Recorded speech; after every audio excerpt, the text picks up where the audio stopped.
Now there's all kinds of different people in this world. There's only one pie. Welcome to the Team Made Apart podcast, the podcast designed to teach freelancers, contractors, and remote workers, really anyone working apart, how to build better relationships with those they work with and those they work for. I'm your host, Ryan Rogar. Before we get started, financial support for the Team Made Apart podcast Season 2 is provided by R2, a fully distributed brand relationship consultancy. R2 has specific expertise and experience in helping service companies grow, develop, and maintain impactful relationships through world-class brand strategy and design. R2 supports the world's best distributed companies by providing valuable insights, strategy, empathy, and tactical expertise to help them foster truly meaningful relationships from top management to top consumer. If the success of your business depends on the relationships you make, then you need R2. To learn more or to request a call, simply visit r2mg.com/podcast. That's r2mg.com/podcast. R2, relationships squared. Also, financial support comes from teammadeapart.com. Leveraging 20 plus years of global agency and creative hiring expertise, Team Made Apart provides distributed organizations with access to the best and brightest creative talent from around the world. Through deep understanding of client needs and meaningful relationships with talent, Team Made Apart facilitates a sort of virtual handshake between prospective employer and prospective employee to reduce risk and eliminate doubt from creative hiring decisions. Take a step towards filling that creative-shaped void in your distributed team by visiting teammadeapart.com/talent. That's teammadeapart.com/talent to learn more. Finally, financial support comes from supporters like you. Members of our Happy Little Podcast community can make contributions directly to the show by visiting teammadeapart.com/podcast and clicking on the donation link. Donations can be in any amount and go a long way towards keeping this show on the air. If you appreciate the work we're doing and would like to get involved, just visit teammadeapart.com/podcast, click the donate button, and you're on your way. Thank you for your continued support. And now, on to the show. Hey there, and welcome back to the Team Made Apart podcast. Today's special guest is remote work expert and industry staple, Lisette Sutherland. Lizette is a facilitator, author, speaker, and remote working champion for individuals, teams, and managers. She is the founder of Collaboration Superpowers, a remote work consultancy who bridges the gaps between people and companies, and the author of the best-selling book, Work Together Anywhere. Lizette was kind enough to have featured me on the Collaboration Superpowers podcast back on episode number 254, and here allowing me to return the favor with an amazing discussion about the impact of COVID-19 on remote business, setting intentions, adaptability and resilience, and the future of work. Please join me in welcoming to the show the incredible Lisette Sutherland. Hi, Lisette. Welcome to the show. How are you? Tired, probably like everybody right now in COVID days. There's sort of an like a virus exhaustion, I think, of just constantly having to be on your toes. But I'm tired and very grateful that I myself am in a luxurious position compared to many people. You know, I work from my home office. I have a big house with no children, so I really can't complain. I shouldn't have started with tired, I guess.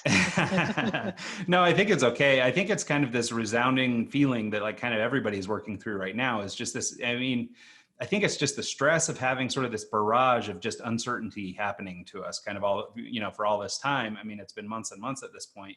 And I think it's, you know, it wears on a person, I think. You know, I think generally speaking, people are starting to come out of it and they're doing okay. But, you know, it's exhausting. I find I'm dead by the end of the evenings.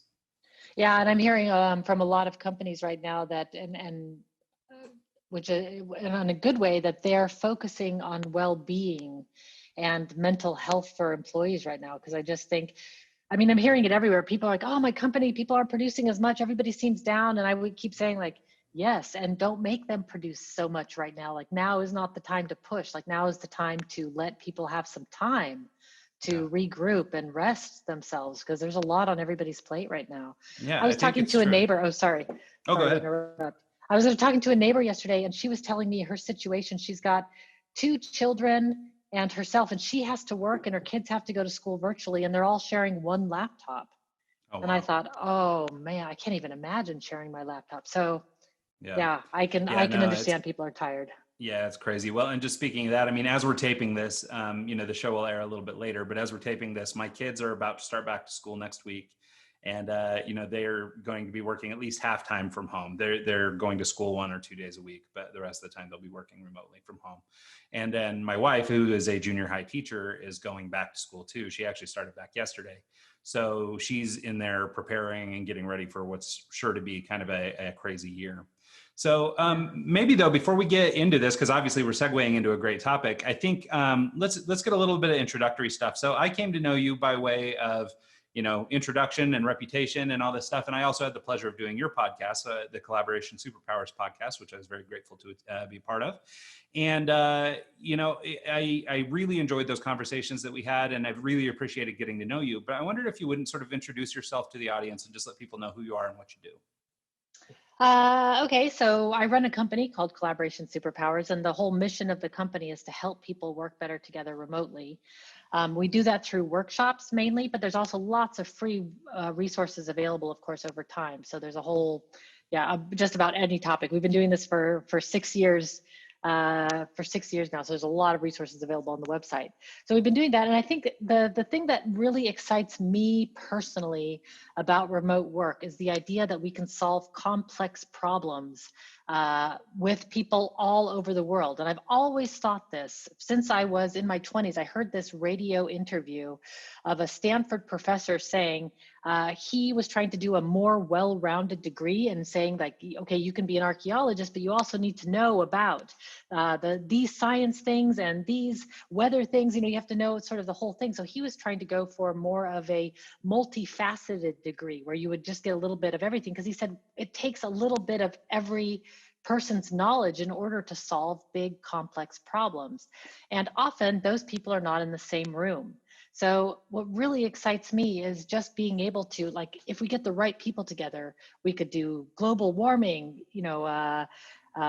we could cure cancer. We could hopefully cure COVID. Like, if we just get the right people working together. And I think that's the incredible power of it. On top of that, the freedom that it gives individuals to design their own lifestyle. I mean, once you get a taste, it's really hard to go back to any sort of confined working, regardless of what that confinement might be. Yeah, no, it's so true. And I mean, that's obviously my history too. I mean, I started working remotely as a freelancer, working evenings at night, doing design work for clients over the internet while I was working full time during the day, and eventually was laid off and was given the nudge I needed to kind of go remote full time. And have basically been doing it 20 years at this point. And that was exactly it, right? This ability to craft a lifestyle, I think, is so critical. And it's funny how it's sort of in line with what sort of the attitudes of people, of sort of this present generation are. They're very interested in being able to craft their lifestyle and maybe not do it the way that their parents or maybe grandparents did. So Right. so I think it offers a lot of unique opportunities in that respect. Yeah, the world of work is evolving quickly. Gone are the days from working in factories, not completely. I mean, those jobs are still there and needed. So it's not necessarily for everybody, but gone are the days of total confinement, and here the days are of choice. Yeah. And I always think I want to make it really clear that I'm definitely not here to argue like, oh, remote is great, everybody needs to be remote. What I really like is the choice. Some people want to be remote. Some people, like my husband, hates working from home, hates it. When COVID hit, he was so miserable he has his own office. He just hates it. So I really like the idea that everybody gets to choose to work where they're most productive. And I think the future of work isn't remote. The future of work is choice. Yeah, no, I love that. And I actually think that that's a sentiment that, you're hearing more and more now.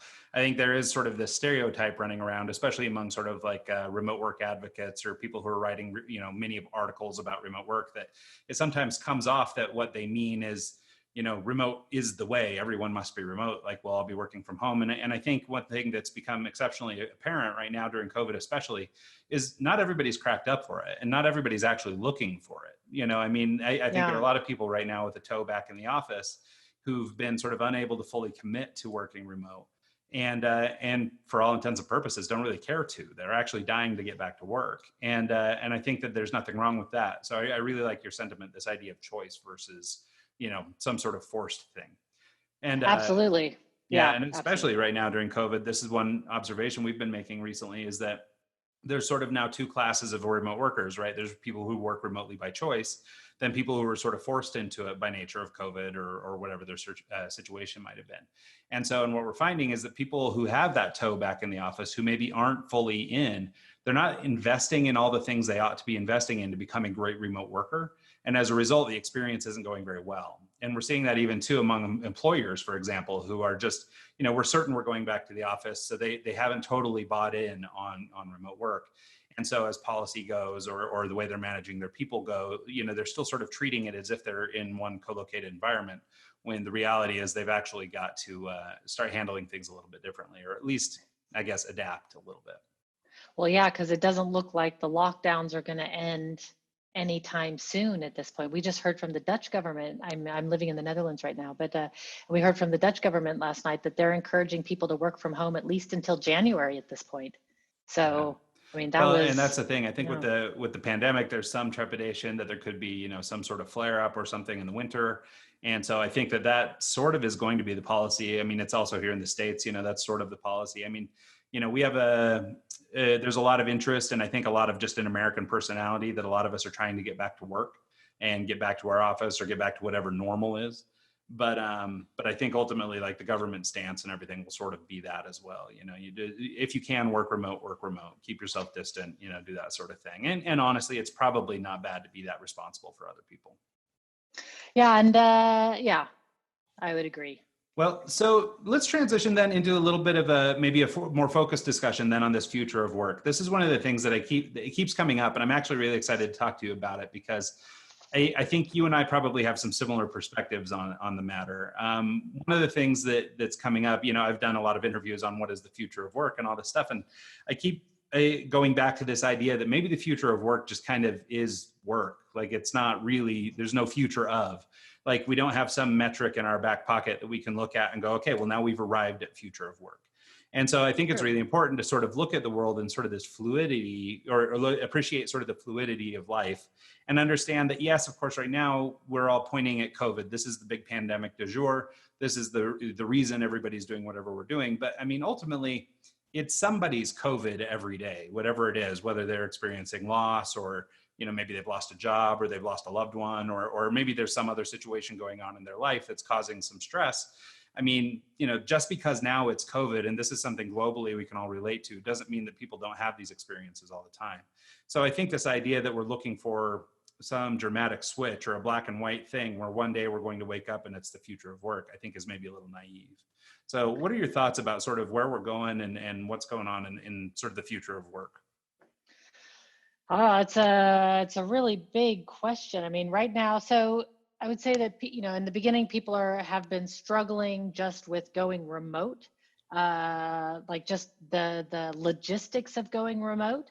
And like you said, some companies are more prepared for it than others. Some people are planning to go back to the office as soon as possible, so they're not setting the people up remotely. So there's still a bit of struggle there. But for the people that have gotten it, I think the focus has now turned, at least what I'm seeing from the inquiries that I'm getting, is the focus has turned from how do we work remote to how do we make this sustainable for the mental health of our workers. And it's kind of a surprising turn, but what it has laid bare for me is to see how difficult almost everybody finds it to put boundaries on themselves and their time when work and life happen in the same place. That seems to be, because people just say, like, I just keep working. So, which I find very interesting, because, in the past, managers were very reluctant to let people work remotely because they thought people would be lazy. And I always said the opposite was true, but now I think we've proven the opposite is true. So I think the question now is becoming, how do we maintain more work-life balance, more separation, and get enough rest as knowledge workers or as remote workers? So that's sort of where I'm seeing, and from there, I mean, I don't know where this is going to go, but that's sort of where I'm seeing the movement right now. Well, no, I think that's a great point, and I even point at sort of our experience, sort of at the end of the last school year. I kept making these jokes that, the biggest problem for me during COVID was the introduction of all my new coworkers, because I was used to working from home, and now all of a sudden my family's here and My wife's teaching school remotely, and the boys are here doing school remotely. And, and now we're about to go back into it. And, I really sort of sat back and thought about what was going on. And my wife was taking emails until 1 a.m, responding to students and all this stuff, like no clear boundaries. I come from an advertising marketing background where sort of the culture is no boundaries. Like you get a little, gold pin every time you work a 18-hour shift. And, so, I mean, culturally, I'm sort of from an environment where, you get sort of rewarded for killing yourself. And as somebody who I guess I would call myself sort of a remote work advocate, or at least somebody in this field, I felt pretty prepared when things went remote. I was like, okay, we've already got the software, we've already got the technology, we've already got all this stuff, all our kids had a computer, everything was set up.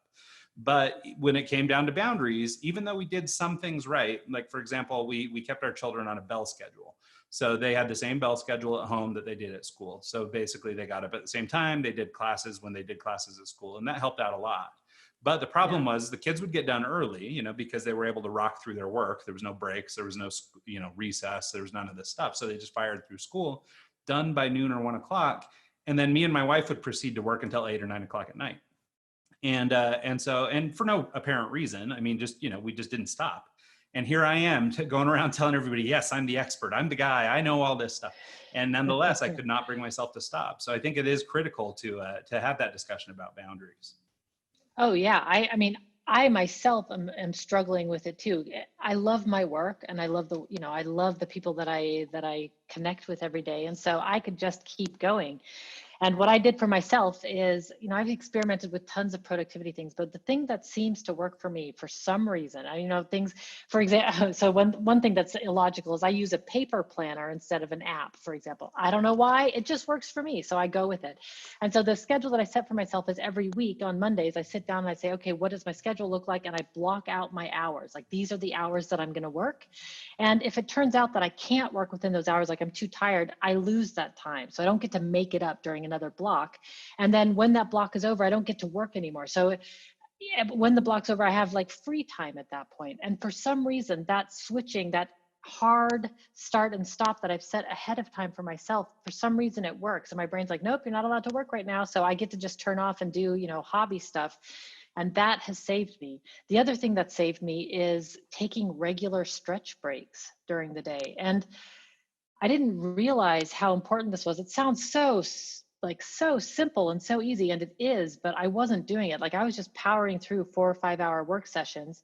That worked great when I was in my 20s and 30s, but now that I'm in my 40s, it kind of takes a toll. And I went to a doctor for my shoulders and neck because I was really having some stress problems there. And he goes, well, first of all, you're working too many hours. And in the Netherlands, it's not like the US. Like, 40 hours is the max. That is like the max that you're supposed to work.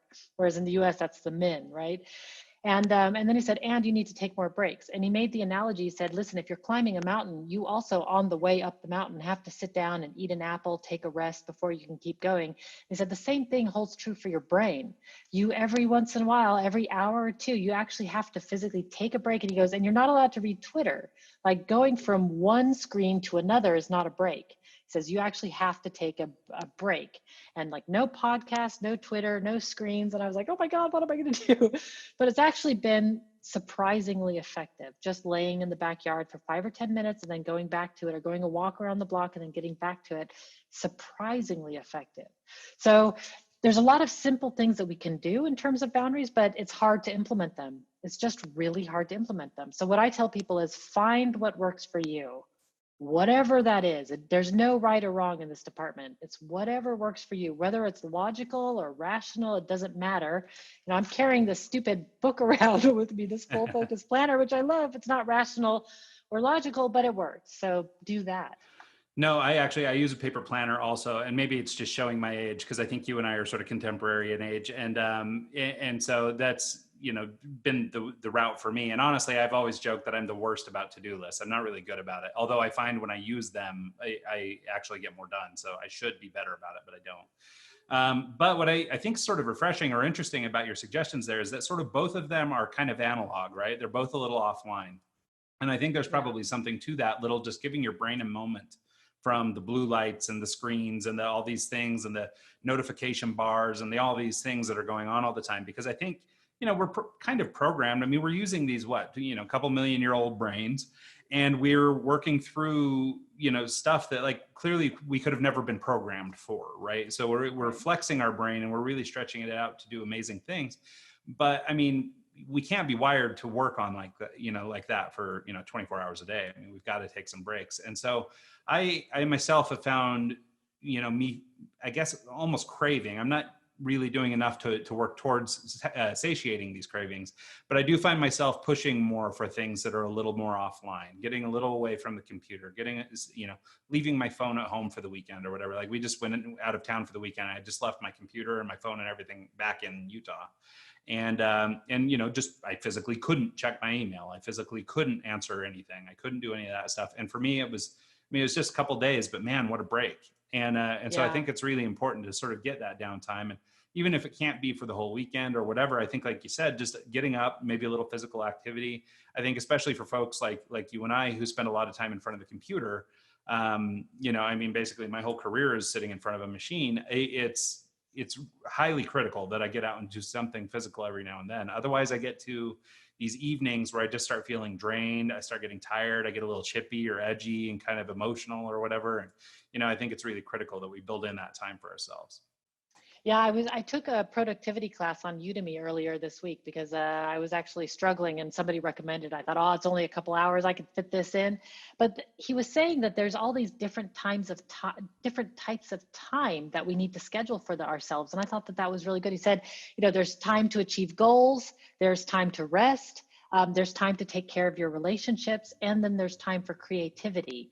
And I thought, there's a couple of time block, like I'm blocking out time for goals all the time and rest. Like I'm like goals and rest, but I don't often block out time for my relationships or for creativity. And so it was just kind of eye-opening that there's a lot more even that I can do. I've been working remotely just like you for almost 20 years now, and I'm still learning stuff about myself and productivity as I go, which is why I think that companies and the focus on work-life balance right now is so critical, because I think as everybody went remote, everybody realized like, oh my gosh, we can't stop. Like we're just continuing. And I think it was a surprise for many people. Yeah. Well, and that's been sort of one of our observations that's occurred during COVID and sort of this rushed work from home. And again, it goes back to this idea of intention.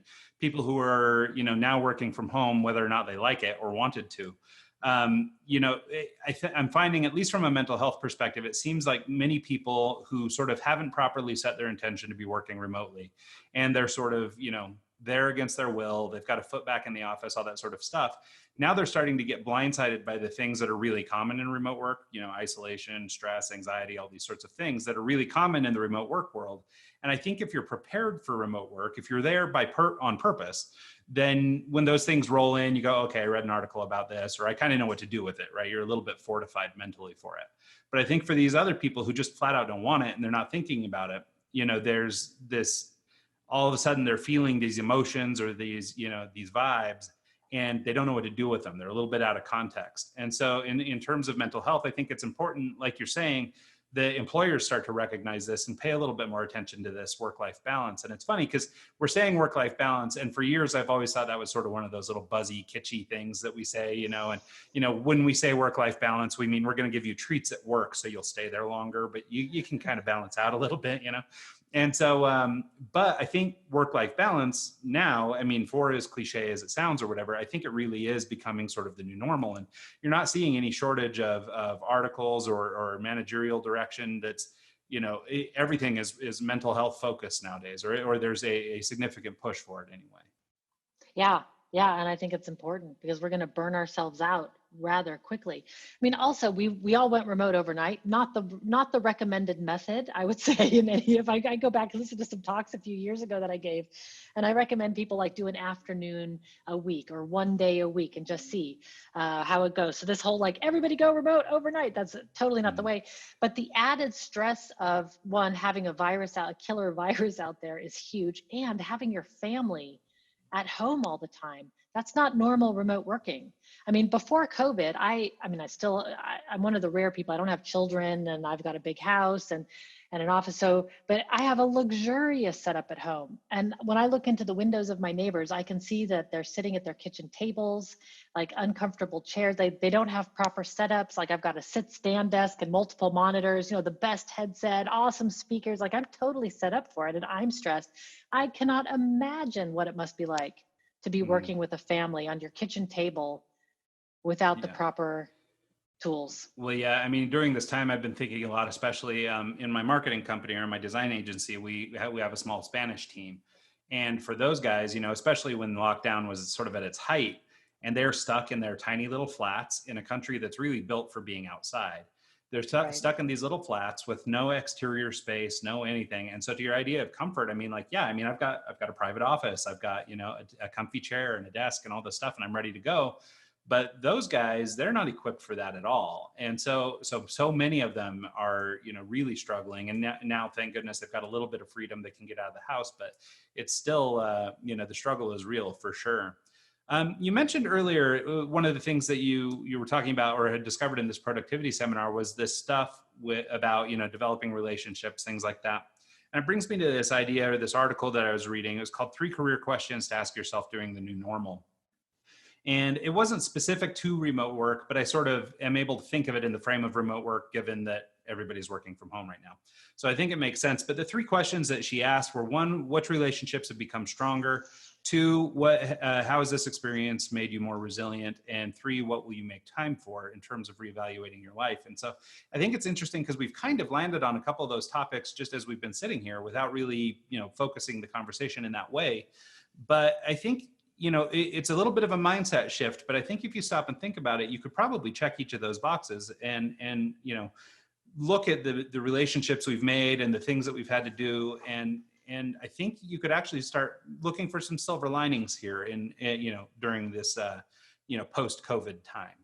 And so I wonder if you talk a little bit about that, sort of, I guess, evaluating relationships, being able to sort of set your mind in such a way that you can actually look for the positives, and maybe if in your own experience or in the experience of people who you interact with, if you can talk about resilience, just the way that people are actually finding they're maybe more capable than they thought they were. Well, I'll start with resilience in terms of, there were a lot of naysayers that were 100% against remote work when COVID began. And when they were forced to do it, actually, it turned out that they found it was possible. They may not have liked it, but they found that it was possible. So I think one of the things about resilience is, I think a lot of people saw the benefit of actually being able to work remote. And I think a lot of people had it on their roadmap for like, oh, way down the line, I'd like to go remote and we're going to do it eventually. And this just sort of brought it to the forefront, I mean. But in terms of companies and resilience, I've always said it is in every company's best interest, whether you are going to allow for remotes or not, to have the processes and systems in place to be able to work remotely in case something happened. Now, I never imagined a global pandemic. That's a bit of a dramatic example, of course. But, I used like sick children at home, bad weather, transportation strikes, all the common things that would keep people from home. But when companies have those systems and processes set up and can do and work in this hybrid way where some people are in the office, some people are remote, everybody's working where they're most productive, those companies will outperform the companies that cannot do this just because by nature of it, right? So if you have those systems in place, your company will only be stronger for it. And a global pandemic it's kind of a random one and an extreme one, but okay, here we are. But I think a lot of people are now seeing the value of being remote first because it gives your company superpowers. If work doesn't have to stop because Mary's staying home because her kids are sick, or that meeting doesn't have to be rescheduled because somebody's waiting for the plumber, then, then business will just thrive. So I think that there's a resilience question there that I think a lot of people are experiencing. Yeah, no, I really like that. And I'm even thinking as you're talking here about sort of the resilience of the individual and how, the same kind of preparation, whether it's remote work or anything, right? I mean, maybe it's emergency meal planning or, having an escape route from your house in case of fire, right? I mean, pre-planning whatever you've got, is obviously going to make you more capable of rolling with the punches a little bit. And so if, in the case of the work from home folks, had your employers been taking care of you in that respect, had they been giving you opportunity to try working from home, had they been building in processes and infrastructure to make that happen, now when this happened, whether you're having your own personal COVID or whether you're experiencing this global pandemic, you would have been infinitely more prepared to handle it. And so I think that that's really good advice, especially going forward and now understanding just how bad things can be. I think it's probably even more important that employers start to look at how they can package this into their training and into the work they're doing. Well, and I would say, in fact, companies, even to go even further, I would say companies have a moral imperative to be able to implement this so that people can keep themselves safe. Everybody has a different level of what is safe to them. I mean, my husband, I am happy to get groceries delivered. Like, I have my groceries delivered all, like I'll just have it. But for him, the quality of the produce of the delivery, it's not as good as what he likes. So he'll go to the grocery store. I don't see the need to go to the grocery store, right? We have different levels of sort of safety precautions. And I think that employers need to recognize that their employees are also going to have different levels of what feels safe to them. So even if lockdowns do end, I think there's a moral imperative for companies to make it possible so that people can keep themselves safe. Yeah, no, I think that's a great observation because it's true. I mean, a lot of times when we're building a business or whatever, we might think about sort of that lowest common denominator. We might be sort of putting together everything for a one size fits all for one, sort of use case or for an individual. And it, obviously becomes quite a bit more difficult to try and manage the needs of everybody. But I think it can be done through good policy and through flexible practices. And like you said, through choice. And I think that allowing that choice or giving people the freedom to make it, especially, I mean, you make a good point that when, let's say lockdowns ended today, I mean, you're still going to have a subset of individuals who are not ready to come back to work. Absolutely. They're afraid, or maybe they live with an elder parent or have somebody who's immunocompromised in their house or something, and they just can't roll the dice on it. And so offering that flexibility not only, I guess endears you as an employer, you're giving these people the freedom to be able to protect themselves and do what they see as correct. But you're also, not hindering work. You're allowing work to go on. You can keep these people employed instead of, other situations where maybe they've had to let people go because they simply couldn't do it. And so I think that idea of a moral imperative, I think, is really a great idea. Well, I say that, and I'd like to put a caveat on that because I do recognize that, okay, it's very easy to say, like, you have a moral imperative to make sure that you can set it up. However, it does require, that moral imperative requires kind of a significant investment in infrastructure in order to make that work well. Because we're now going into a situation, when everybody's remote, it's one situation. But when you have a hybrid situation, some people are at the office and some people are remote, that's a different situation. And very few companies are set up to be able to handle that really, really well, right? Like, conference rooms need to be set up with good equipment that actually you can push a button and people can phone in and you can see the remote participants. There's all kinds of things that companies will need to do in order to make that scenario work. So yes, there's a moral imperative, and I do recognize that there's a financial component to this.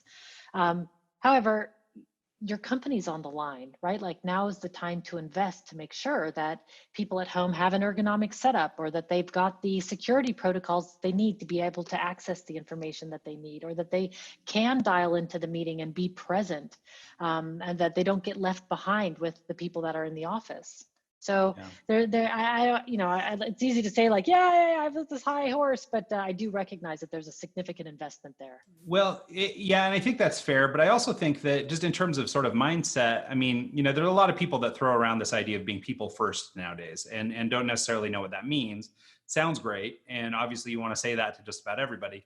But I think one of these things is, and maybe moral imperative sounds a little bit dramatic or a little bit big, but ultimately, if you are trying to lead a people-first organization and you do actually care about the people that work there, maybe it's not a moral imperative, but nonetheless, you should be driven by what you can do to make their lives better for these people and sort of accommodate for what can be done. And I think that's totally in line with sort of where management practices are headed nowadays anyway.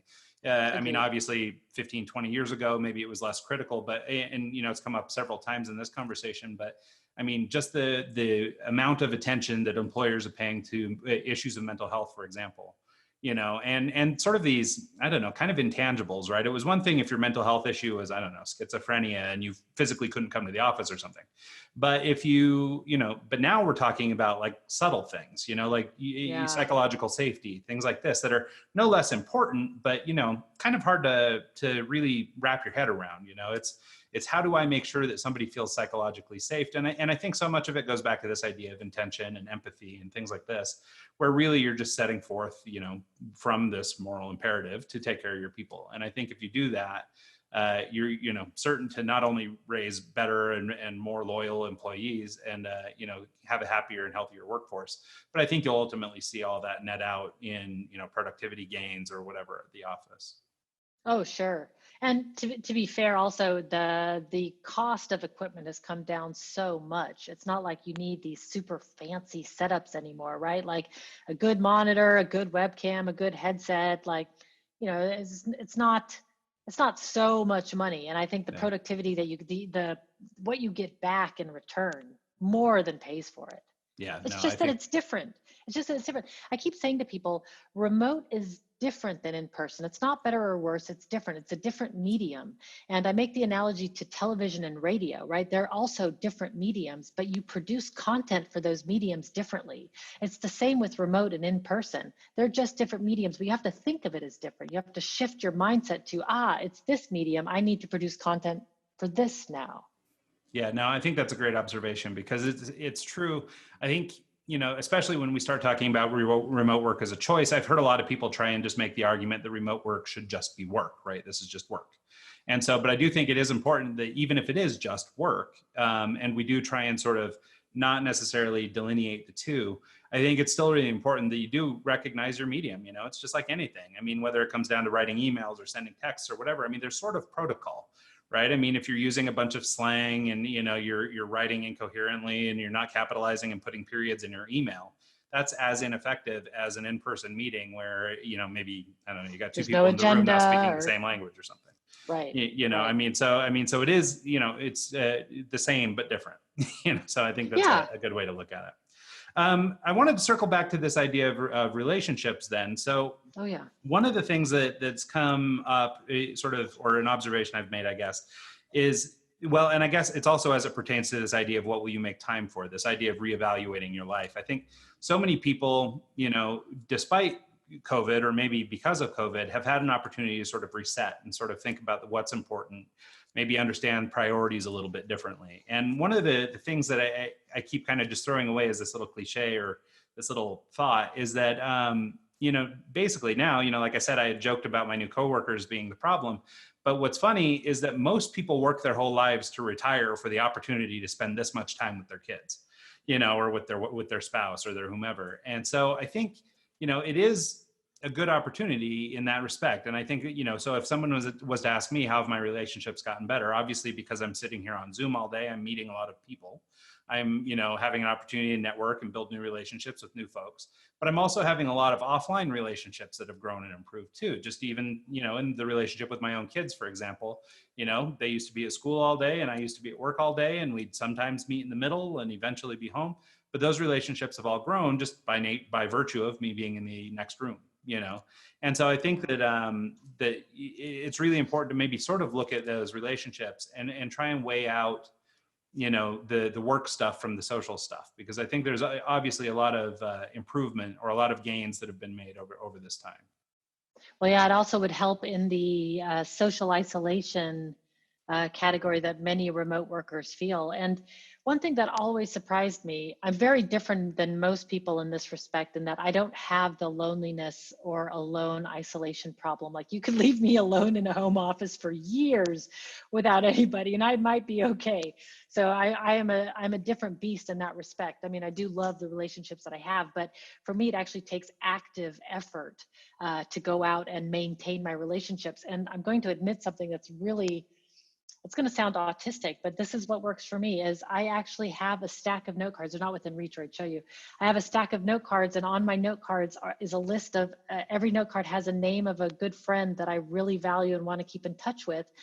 And every day I draw a card, and the idea is I have to make some sort of contact with the person on that card. And that's my way of just making, and it's random. So I just pull a card at random, and maybe Alfred gets 2 in 1 week, like I get contact him twice. But it's my way of ensuring that I maintain the relationships that I value a lot, is that I just, make sure I do that. But the other thing is that I've been surprised by how much social activity most people get from going to work. That is many people's main social circle is their colleagues at work. And I think that COVID is maybe giving people an opportunity to broaden that social. So like maybe you're meeting your neighbors a little bit more now for the first time. I know that our neighborhood is really banded together. Like we've all been eating lunch outside. Everybody's working at home, so we all eat lunch outside. So we're just seeing each other every day in our yards. And from that, and like the kids are going back and forth, so we're meeting all the kids and stuff. So, I think that people are realizing that, in fact, you have to be proactive about maintaining and finding new social connections when those connections are not your colleagues. So maybe my autistic note card thing is a bit weird and extreme, but I think that, it kind of gives an example that you do have to actually go out and proactively find people to be with, especially during COVID, if your colleagues are your main source. Yeah, no, I think that's true. And I think that, even as it pertains to just standard remote work, there's always these discussions. You always see these things, especially, more so now, but there's always these online happy hours or, Zoom coffee breaks or whatever, where people are trying to, I guess, sort of bridge this social gap, via remote. And I keep going back and forth on the idea of sort of what is the role of the employer versus at what point should we take a little personal responsibility when it comes to our social isolation. Obviously, if you're in an office environment, you'll build camaraderie with the people around you and that sort of thing. And so it's sort of maybe a byproduct of just that nature, that type of work. When you work remotely, obviously you're much more probably adept at dealing with, building relationship by way of video call or phone call or email or whatever. And so maybe like you said, you just don't necessarily have the need, this emotional need to be engaged in something social at every living moment. I love the way you're doing it, again, using sort of an analog platform to find a way to stay in touch. And, I think that's, honestly, I think that's kind of a unique or an interesting way of doing it because, I know even with my own friends, the only time I'll think to stop and connect with somebody is if a random thought occurs, or if, I see somebody pop up in the news or someplace like that, then I go, oh, okay, well, I should say hi.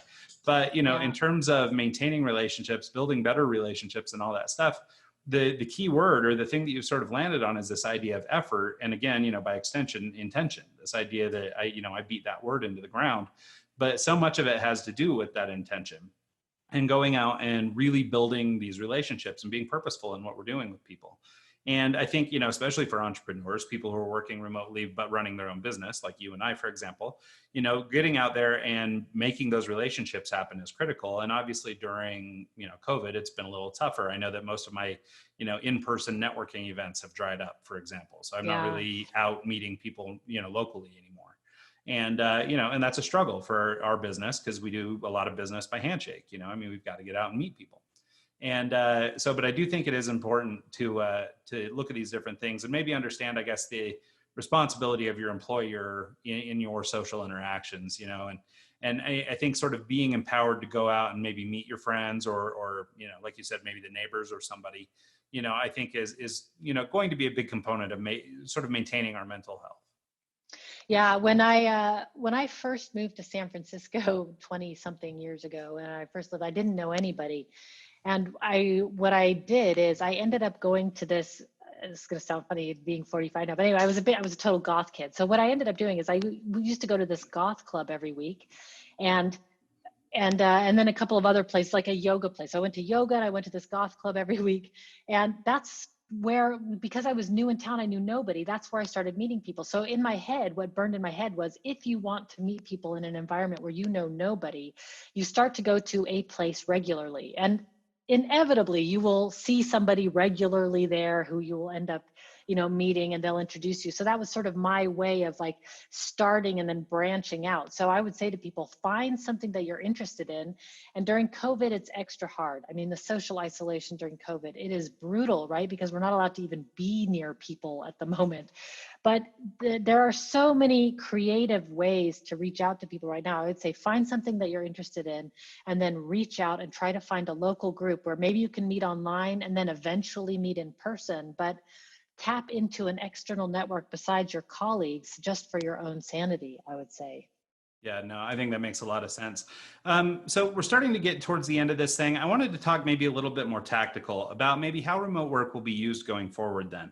So I think we've acknowledged that, COVID-19 probably more of a bust than a boon for remote work, just in respect to the fact that it's not the way we'd have had it, I think. I mean, obviously we'd have transitioned into remote a little smoother if we'd had our druthers. But, how are you seeing that we'll actually be leveraging this, especially when some section of our employee workforce or whatever, if we're not already remote first anyway, is probably got that one foot back in the office. They're thinking about going work. How do you see, at least from the manager's perspective, how do you keep sort of, I guess, now this hybrid environment going? Yeah, so one, with the hybrid environment, I say get your infrastructure set up to accommodate hybrid working, right? Like have enough conference rooms and places where people can brainstorm and work together on virtual whiteboards, or at least have places to meet. So get your infrastructure set up so that people can easily connect. And I like to make the analogy to Star Trek. Like you want to have that, you want it to be push to talk, not like, hey, can you meet next week at 2:00? You want to be able to like push a button, talk to the person you need to talk to, and then get back to your work. So set up infrastructure. And then the other thing that people need to get really good at is asynchronous communication. One of the things that happened when COVID hit is everybody went online, and we just had online meetings all day long. And so, this whole Zoom fatigue thing, it's a real thing. And so what I tell people is, in order to preserve your sanity and to actually find time for deep work, you've got to get really good at asynchronous communication. So I tell companies you need to decrease the number of meetings that you need and improve the quality of the meetings that you have. So going asynchronous, one, it allows people to have more time because you're doing things asynchronously. You don't need to meet up and sync so much together. The other thing that it does is, I lost my train of thought. So you get more time, better decision-making potentially within the company, because instead of making decisions in this time box, like we're gonna do this now, you're actually giving people more time to think about the decisions that they need to make. So those are kind of the big things that I see that companies immediately need to start working on, is get the infrastructure in place, decrease the number of meetings that you need, and improve the ones that you have. And when I say improve, it's not just infrastructure, it's also learn how to facilitate online meetings, learn how to host and facilitate online meetings well. It's not the same as in person. There's more preparation involved, and it's a different way of running the show to keep people engaged and sort of contributing. There's a lot of work that can be done there. Yeah, no, and I think it's interesting also that I think people will find that with relatively little effort, like especially if you've put very little into this prior to COVID, with relatively little work and relatively little new learning, you can actually impact things in a pretty dramatic way. I mean, just by being better about the way you structure a meeting, for example, or making sure that you've got the right kinds of people in the meeting, or the people who should be there are there and those who shouldn't be aren't. Just by sort of setting, I guess, again, boundaries, back to our early discussion, I think you can make a lot of impact in relatively little time. And so it's not this giant mountain that you need to overcome in one day. It's, I think, just, being intentional and making little improvements as you go. I mean, maybe one of the blessings of COVID, maybe the pressure's off a little bit to try and solve momentous things overnight. Like, we'll give you a little time. Everybody can be a little more patient now because we're all sort of struggling together. Right. So I think that that's something, to consider. So here in closing, let's just talk a little bit about Collaboration Superpowers, what you guys are doing now during COVID, how you are, adapting to all this, because I know that you guys do a lot of workshops and things like that. I presume most of those are being done online at this point. But can we talk a little, now. Yeah, can we talk a little bit about what you're doing at Collaboration Superpowers and how people might get in touch with you or learn more about the work, the service that you're doing? Yeah, so what we offer right now, the Work Together Anywhere workshop is the bread and butter really of the company, and that one basically is set out to give people a roadmap for designing how they can collaborate better with their teams. So it's that one, it's a 6-hour workshop, not all at once, and done in 90-minute chunks with breaks, and so it was very sane. So there's that one. We also have another one on asynchronous communication, how to do that well, like what are the basics, what do you need to know about that. We have another one on hybrid collaboration that just came out. And then there's a remote meetings masterclass. So there's all these kind of workshops. Above that, there's also the book. I'm very excited about the book. So I self-published the book a couple of years ago. And then when COVID hit, Wiley called and said, hey, we'd like to publish your book for you. So that's exciting. So the book is out and I'm super excited.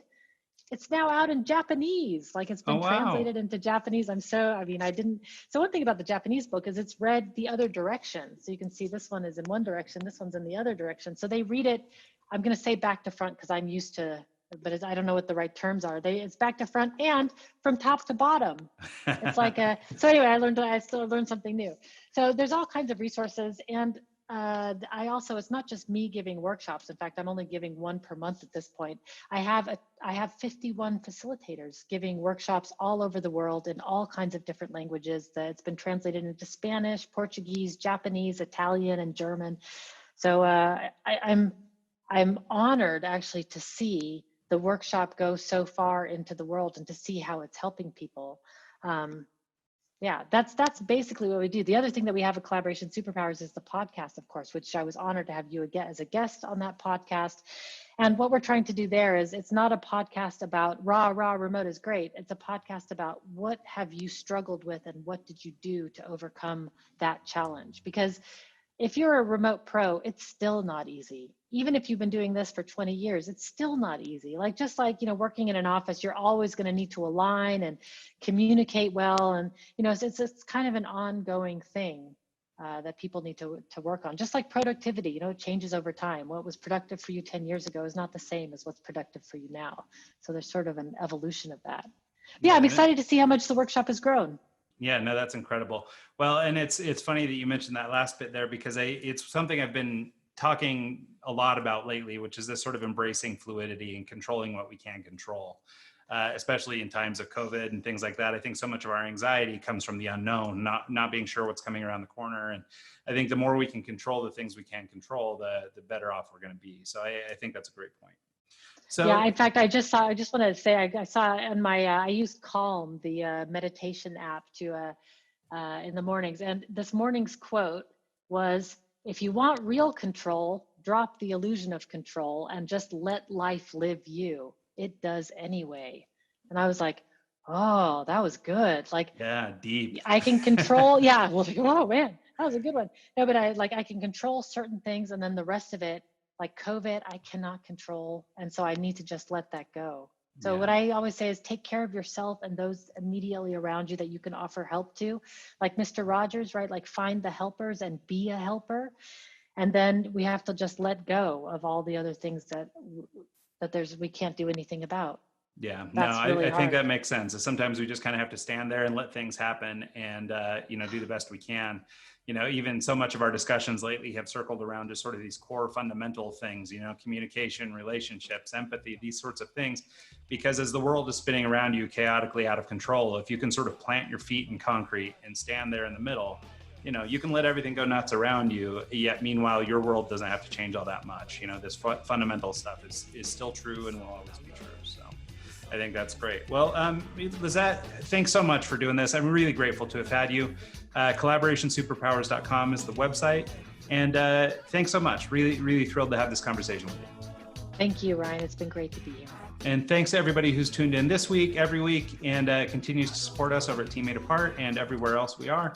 So until next time, we'll see you then.